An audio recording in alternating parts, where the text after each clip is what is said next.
আর 4 ধরনের টক ঝাল মিষ্টি আম মাখা বানাবো। তার জন্য নিয়ে নিয়েছি এতগুলো আম। আমগুলোকে ভালো করে ধুয়ে নেব।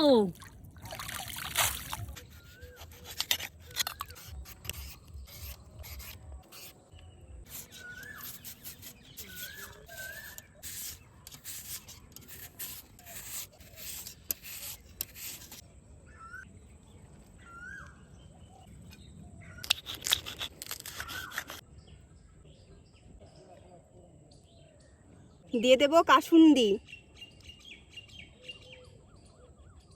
দিয়ে দেব বিট লবণ। এরপরে এটা সবকিছু ভালো মতো করে মাখিয়ে নেব।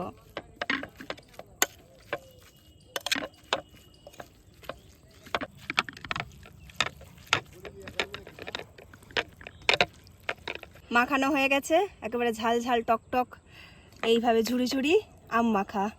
একরকমভাবে আম মাখা বানিয়ে দেখালাম, এরপরে আর এক রকম আম মাখা বানিয়ে দেখাই।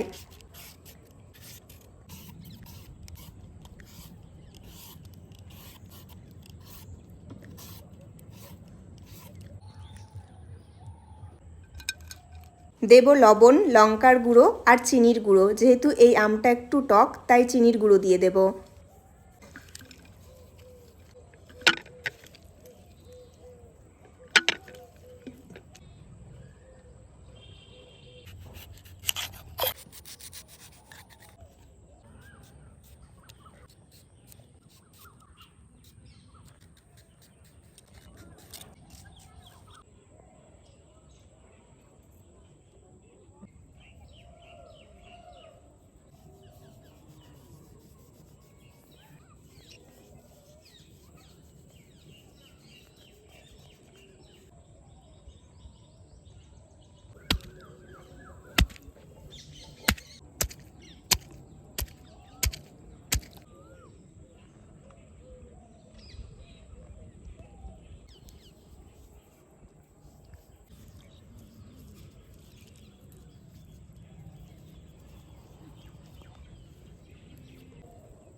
চার রকমের আম মাখা বানিয়ে নিয়েছি।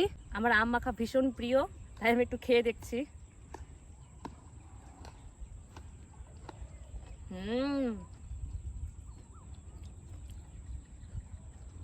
ওয়াও, দারুণ হয়েছে। আপনাদের কোনটা সব থেকে বেশি ভালো লেগেছে অবশ্যই কমেন্ট করে জানাবেন। আজকের জন্য এইটুকুই, দেখাচ্ছে পরের ভিডিওতে।